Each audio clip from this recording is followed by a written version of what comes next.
Okay, I'm going to take a tin can of your choice down onto a meatball about the size, a little bit bigger than a baseball. Give it a little twist as you go down into it. Stay in the center and press slowly, just giving it a little twist. Don't go all the way down. Almost all the way down, but not quite. Stop back there, give it a twist and bring it out.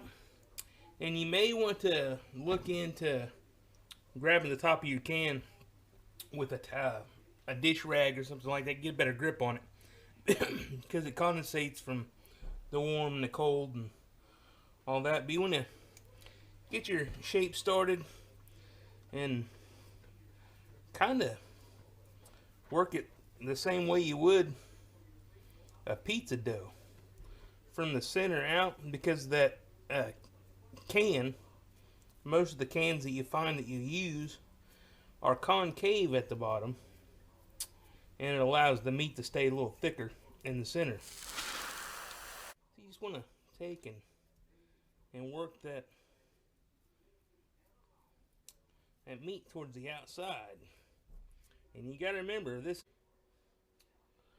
Okay, it's time to wrap it. And as a rule, I have found if you use 2 slices per burger,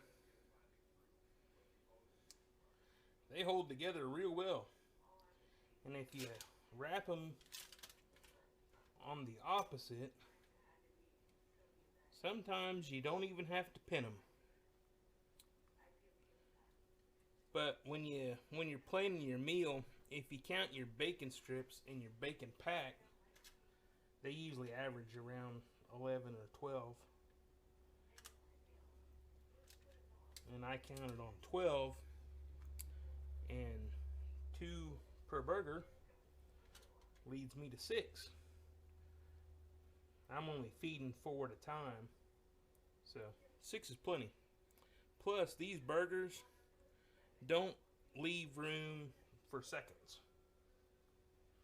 It's a one shot, one serving, and one meal that does it exactly how it's supposed to, is fill you up with some good food or groceries, however you like to say it. I didn't go opposite on that one. Bring it around here.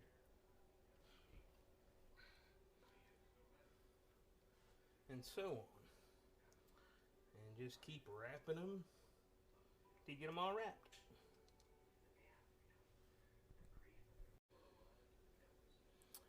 And there we are. Got 6 bacon wrapped, 2 slices of bacon per burger, beer can burgers, formed up with these little bowls on each one of them. And let's go look at what we're going to put in. It's Everglades Seasoning Original. It's the only seasoning we're going to put on them. And they are pretty sizable, and a lot of it's going to cook out, so don't be sparingly. It has all the flavors that you're going to want to hunt in any kind of season rack. That works for everything that you're cooking. Meat, seafood, poultry, anything. Wild game, etc. And they have a whole line out there. I'm not sponsored by them. I've just been using them for 20 plus years. And about the only thing you need on your food to season is Everglades Seasoning. Got it all covered. If you don't believe me, check some reviews. Because of the length of time it takes for these onions to cook, I'm going to go ahead and throw these onions on.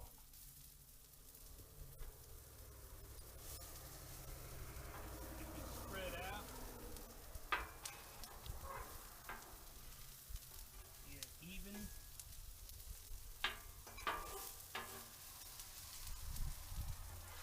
I've got these first 3 burners turned on.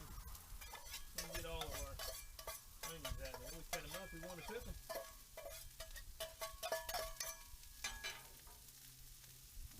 Set this over here. Grab my peppers. Same for the peppers. It takes a bit for them to cook. And this is a food that we're using to prepare on the smoker. So we need to go ahead and have these cooked ahead of time. Set that right over there. And again, our Everglades, it's the only thing needed. It's the only seasoning we're going to use and put on it. It works great for me. It works great for deer meat for dinner. Blue Gage sometimes. And there's a handful of other people that use it, that some of you may have seen using it. And that really isn't as much as what it looked like. When you get a good char going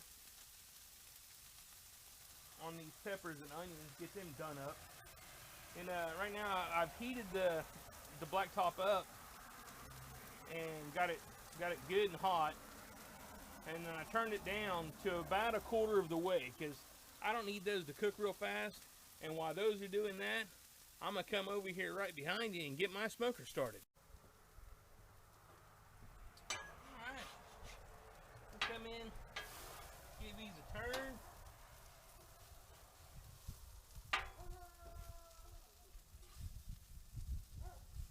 And a spread.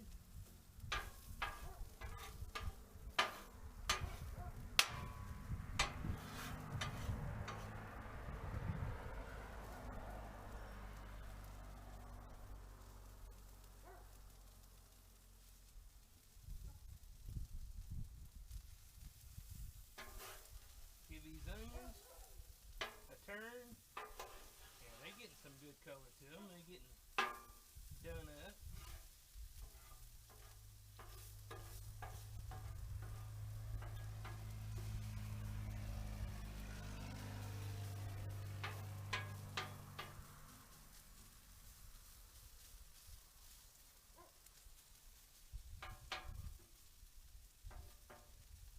And like I say, everybody can do this at home. You can do it in a frying pan or whatever. But I'm out here cooking on my grill and smoker, which is right next to my griddle. And this is one big ass cast iron skillet to me. So I'm cooking my onions and peppers out here because it's a wonderful day. It feels great. And this is what I like doing. Hopefully you do too.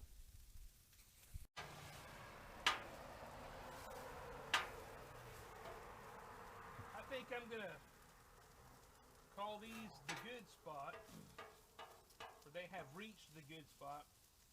Got a nice little char on most of the edges. It's they're not quite al dente, but to be able to describe it, they are almost al dente. They still have plenty of crunch to them, and the have softened up.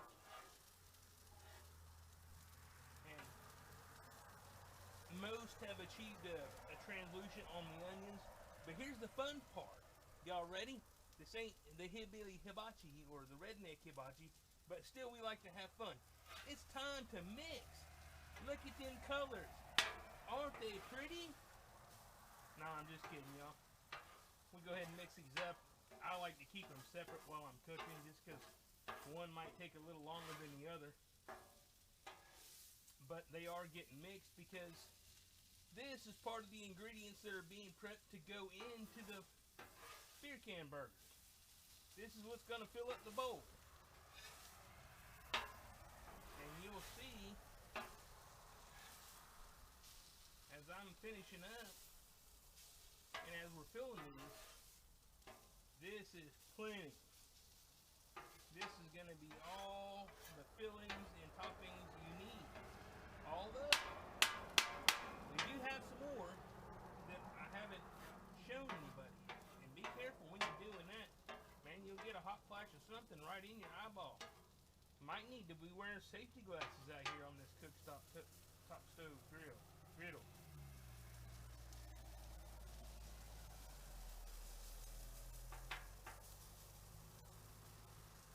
thought those were about ready to come off of there, but they're really not.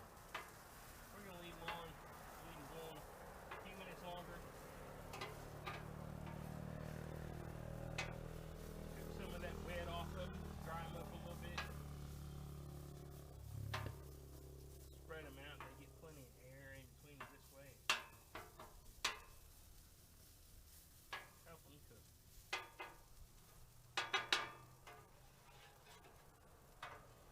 Okay, I've got a Colby Jack and a Pepper Jack cheese that I'm slicing up, and we're going to put in those bundles, or beer can burgers. We're going to put in those beer can burgers. Okay, I've got my peppers and onions cooked, and we're at this point now.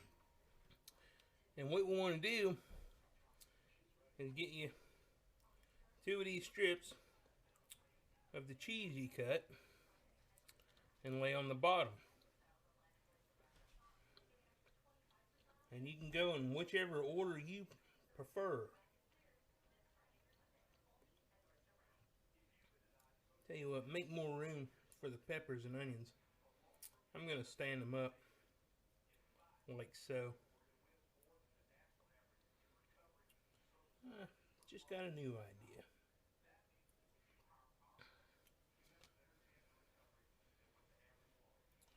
We're going to try them like this and see how they turn out. I'm sure melted cheese turns out good any way you do it.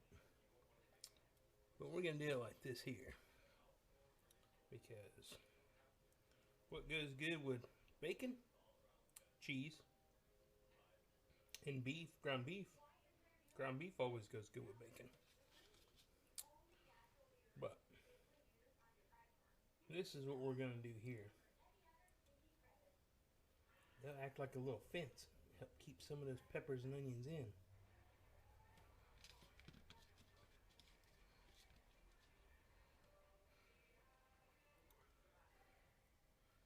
You can get you a spoon of your choice and start shoveling it in. And to ensure that you have enough for all of them, I'd go 1 spoonful at a time.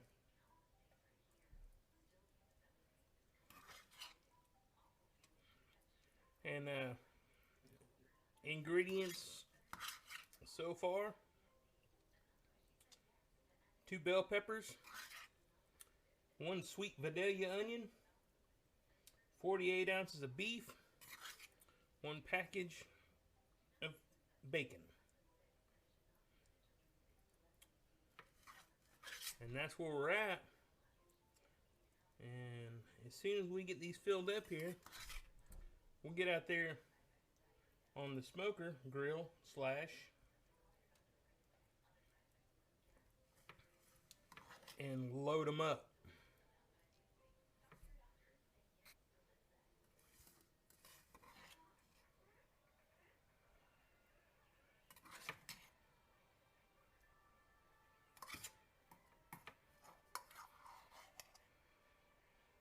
That one looks a little shy still. Let them pat it down right there.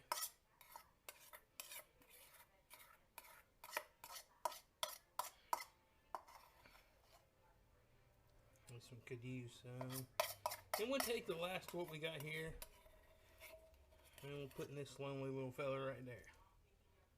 And yes, you heard me assume his identity, gender, etc. I did it. Okay, as you can see here, we've got our beer can bacon wrapped burgers right there on the smoker. Smoker's at 200 and rising. And while I was at the store picking up the products I needed here to make these bacon wrapped beer can burgers, come across these little spare ribs on a good deal, and went ahead and picked some of them up, because who doesn't like spare ribs? Okay, now as you can see here in my side box, I've got my coals loaded, hot. I've got my coals behind there that are going to continue burning. As you can see, they right there on the back side, they're starting to catch. But again, I'm at 200 degrees so far right now.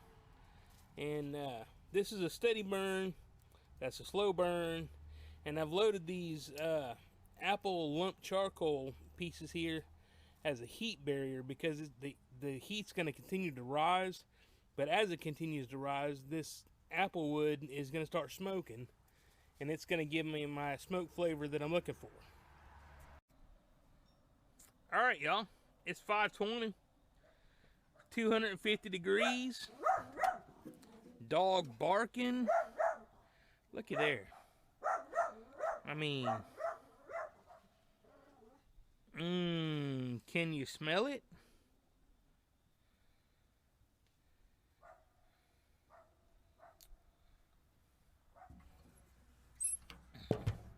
I didn't mean to peek, but I had to. So I'm going to take these here, move them back here. I'm going to take these back here on this back row and move them up here opposite of what they were on the back row. See how well they hold together? And go ahead and turn these around and stack them up. Ain't nobody really need that clip anyways. It's just kind of aggravating. I'm gonna put that up here. And a little bit of cheese right there. A little bit of peppers right there. Okay. We'll put these ribs up here. They're done. I'm just warming. We'll close that up. Let that get back up to temp. We got our mount 3/4 of the way closed. We're all the way open down on that end. All right, here it is. We're about 6:30. Dinner time usually falls between 6 and 6:30. And we're pulling these things off.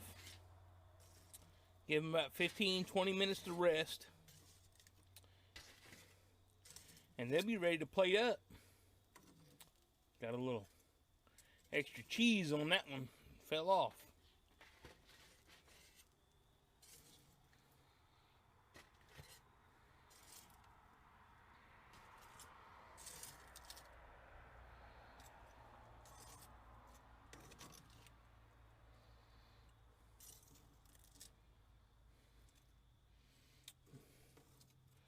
Don't want to let that extra cheese go to waste. That's some crunch. All right.